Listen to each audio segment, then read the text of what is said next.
Welcome, foolish mortals, to another episode of the HitchHiking Hosts Show 101. I am your host, your ghost host, Wes Troop, and I am here for another episode to let you know the history of something in the Disney parks. So, this week, we're continuing our back in 1955 opening day of Disneyland, what was open back then.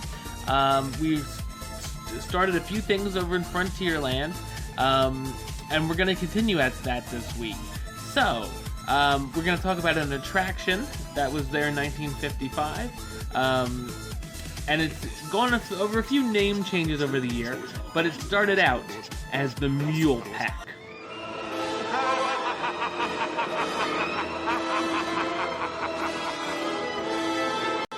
When Disneyland opened in 1955, Frontierland was much more serene and relaxing than it is today. Along with the Stagecoach and Conestoga wagon attractions, you could hop aboard a mule and travel through the Old West. The Mule Pack began running on the park's opening day of July 17, 1955.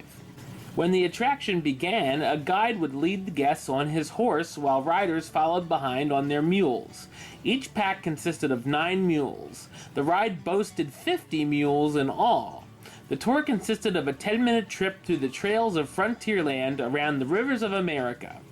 The ride would shut down each day after dusk to give the mules a rest, as well as it being too dark to operate the attraction. In the summer of 1956, Disneyland had a $2 million expansion, which brought some new excitement to Frontierland. The Mule Pack then went through the living desert and past the Indian village as well. Of course, another huge addition was the Rainbow Caverns Mine Train. This new attraction brought the town of Rainbow Ridge and an enhanced loading area for the Mule Pack ride.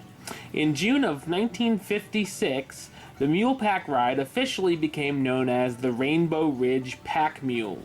The Rainbow Ridge Pack Mules was a very successful attraction and caused Disney to buy 25 more mules in May of 1957, to bring the total to 75. They paid only $50 per mule, and it cost only $15 a day to feed the group. In June 1959, Disneyland introduced the e-ticket, reserved for their top-tier rides. Rainbow Ridge Pack Mules was included on the e-ticket because of its popularity. In 1960, another expansion hit Frontierland, known as Nature's Wonderland. The new scenery the mules would pass through included the addition of 204 animated animals, a 75-foot Cascade Peak, and more inspired by Walt Disney's True Life Adventures. This also prompted the attraction to get its name changed once again. It turned into Pack Mules Through Nature's Wonderland in June 1960. Much like the horses on the Stagecoach and Conestoga wagon attractions, the mules were live animals and unpredictable in how they would act. The mules would sometimes stop along the trail for no reason and refuse to continue. The mule ride attraction ended in 1973.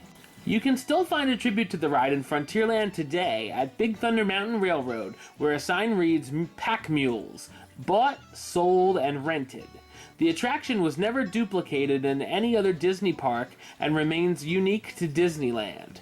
No matter which version of the attraction you got to ride, the Mule Pack attraction was certainly a memorable experience at the park.